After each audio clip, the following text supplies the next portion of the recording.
ఫిబ్రవరి 17న 15 రాష్ట్రాల నుంచి 56 మంది రాజ్యసభ సభ్యుల కొరకు ఎన్నికలు జరిగాయి. రాజ్యసభ సభ్యుని పదవీ కాలం 6 ఏళ్ళు ఉంటుంది.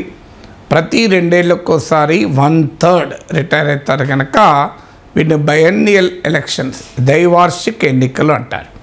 అంటే మన దేశంలో ఉండే పార్లమెంటరీ డెమోక్రసీ విధానాన్ని ఉభయ సభల విధానం, అటు Lok Sabha house of people, 2 Rajya Sabha house of స్టేట్స్గా ఉంటుంది. సో ఈ 2 సభలు కలిగే విధానాన్ని బైకామరలిజం అంటారు. ఈ విధానంలో ఏమవుతుంది అంటే లోక్సభలోమో 5 ఏళ్ళకోసారి ఎన్నికలు జరుగుతాయి.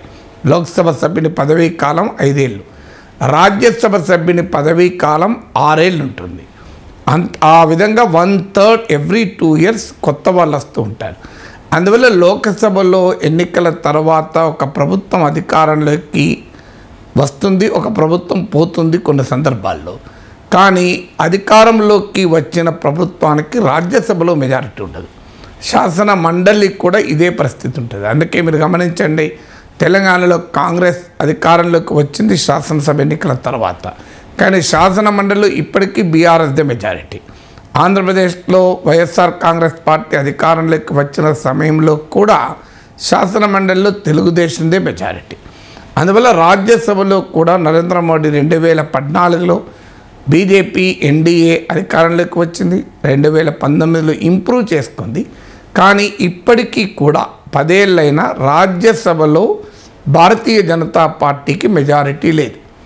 ఇప్పుడు ఫిబ్రవరి 27న 15 రాష్ట్రాల్లో 56 స్థానాలకు ఎన్నికలు జరిగితే 30 స్థానాన్ని 30 out of 56 seats in 15 states Bharatiya Janata party గెలుచుకుంది. దీనితో భారతీయ జనతా పార్టీకి రాజ్యసభలో సంఖ్య 97కి పెరిగింది. As of now Rajya Sabha strength 240. ఇందులో మెజారిటీ రావాలంటే 121 మెజారిటీ. రాజ్యసభలో మెజారిటీతో ప్రభుత్వాలు మారవు, కానీ లోక్సభ ఆమోదించిన బిల్లులు రాజ్యసభలో కూడా ఆమోదం పొందితేనే చట్టం అవుతుంది. సో రాజ్యసభలో ఆమోదము పొందాలి. ఆర్థిక బిల్లులు, ఫైనాన్స్ బిల్లులు మినహా మిగిలిన బిల్లులు రాజ్యసభ ఆమోదము కూడా పొందాలి. అందువల్ల ప్రభుత్వ ఏర్పాటుతో సంబంధం లేకపోయినా రాజ్యసభలో మెజారిటీ కూడా కీలకం. సో 121 సభ్యులు ఉంటే రాజ్యసభలో మెజారిటీ. బీజేపీకి స్వయాన 97 ఉన్నారు. ఎన్డీఏ బీజేపీ మిత్రపక్షాలతో కలిపితే 117, అంటే 4 తక్కువ మాత్రమే మెజారిటీకి. అయితే బీజేపీకి ఏనాడు ఇబ్బంది కాలేదు, ఎందుకంటే ఎన్డీఏలో లేని మిత్రపక్షాలు కూడా ఉన్నాయి. ఇప్పుడు వైఎస్ఆర్ కాంగ్రెస్, బిజు జనతాదళ్, తెలుగుదేశం ఎన్డీఏలో లేనప్పుడు కూడా అవి బీజేపీకే దాదాపు అన్ని సందర్భాల్లో ఓటేశాయి. ఈవెన్ బీఆర్ఎస్ కూడా చాలా సందర్భాల్లో రాజ్యసభలో ఎన్డీఏకి ఓటేశాయి. అందువల్ల జరుగుతున్నది ఏంటంటే ఎన్డీఏకు బలం లేకపోయినా నాన్ ఎన్డీఏ మిత్రపక్షాల సహకారంతో రాజ్యసభ ఆమోదం బిల్లులు పొందుతూనే ఉన్నాయి. ఇప్పుడు ఏకంగా ఎన్డీఏకే 117 out of 121 సభ్యులు ఉన్నారు. అందువల్ల 3వసారి కనుక మోడీ నాయకత్వంలో బీజేపీ అధికారంలోకి వస్తే మొదటిసారి భారతీయ జనతా పార్టీ ఉభయ సభల్లో కూడా అధికారాన్ని కలిగి ఉంటుంది. అయితే ఈ అధికారం ఊరికే రావడం లేదు. వాస్తవంగా ఇప్పుడు 30 సీట్లు గెలుచుకుంది బీజేపీ. న్యాయంగా అయితే 28 గెలవాలి. అంటే శాసనసభలో సభ్యులు, రాజ్యసభ సభ్యులు ఎన్నుకుంటారు కనుక శాసనసభలో బీజేపీకి ఉన్న బలాన్ని బట్టి చూస్తే 28 రావాలి.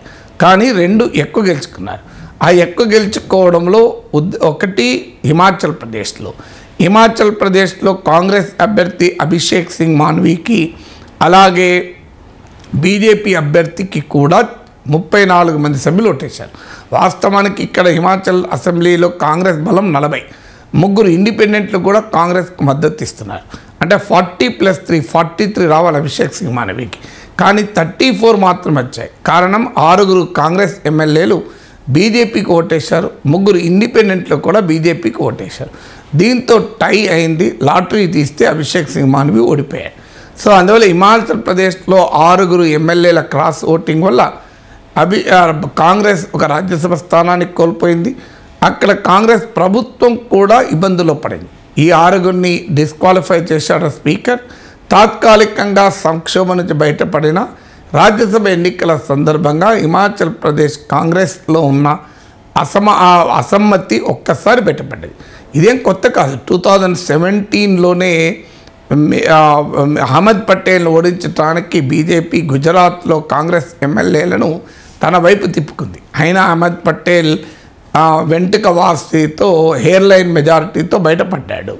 అలాగే 2020లో అశోక్ గెహ్లాట్ ప్రభుత్వం కూడా రాజ్యసభ ఎన్నికల సందర్భంలోనే తిరుగుబాటును ఎదుర్కోవాల్సి వచ్చింది. సో ఇప్పుడు హిమాచల్ ప్రదేశ్లో అదే పరిస్థితి తాత్కాలికంగా ఆగింది, కానీ ఎప్పుడు మళ్ళీ బయట సమస్య వస్తుందో తెలియదు. ఇక కర్ణాటకలో కూడా ఒక బీజేపీ ఎమ్మెల్యే కాంగ్రెస్ కొట్టేశాడు ఇంట్రెస్టింగ్గా, కానీ అక్కడ ఫలితం పైన అది ప్రభావం చూపలేదు. మరో ముఖ్యమైన విషయం ఏంటంటే ఉత్తరప్రదేశ్లో సమాజ్వాదీ పార్టీకి చెందిన 7 ఎమ్మెల్యేలు కాంగ్రెస్ కొట్టేశారు. లోక్సభ ఎన్నికల సందర్భంలో ఇంత భారీ ఎత్తున క్రాస్ ఓటింగ్ అనేది ఆందోళన కలిగిస్తుంది విపక్షాలకు. వాస్తవానికి రాజ్యసభ ఎన్నికల్లో విప్ ఉండదు. రాజ్యసభ ఎన్నికల్లో క్రాస్ ఓటింగ్ చేసినా డిస్క్వాలిఫై కారు, కానీ పార్టీకి తెలుస్తుంది, ఎందుకంటే పార్టీ ప్రతినిధికి చూపి ఓటేయాలి. అందువల్ల చట్టరీత్యా వారి సభ్యత్వం కోల్పోకపోయినా పార్టీకి వీరు ఆ క్రాస్ ఓటింగ్ చేస్తారని తెలుస్తుంది.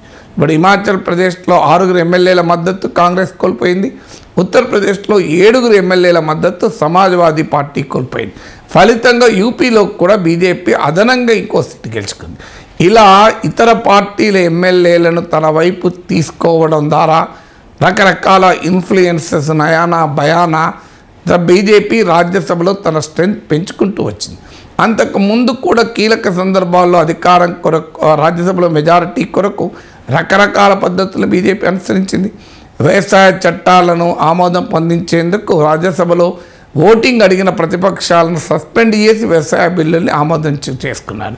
సో ఇంకా తెలుగుదేశం పార్టీకి చెందిన పార్లమెంటు సభ్యులు 4 సుజనా చౌదరి, సీఎం రమేష్, టీజీ వెంకటేష్, గరికపాటి మోహన్ రావు, ఈ 4 బీజేపీ లాక్కుంది. తెలుగుదేశం పార్లమెంటరీ పార్టీ బీజేపీలో విలీనమైంది. అయినా చంద్రబాబు నాయుడు ఇప్పుడు బీజేపీతో పొత్తుకు సిద్ధపడుతున్నాడు. అందువల్ల బీజేపీకి టెన్షన్ ఏం లేదు, ఏం చేసినా ఏమీ కాదు అనే ధైర్యం. ఇలా రకరకాల పద్ధతుల ద్వారా రాజ్యసభలో బీజేపీ తన మెజారిటీని మ్యానుఫ్యాక్చర్ చేసుకోగలిగింది.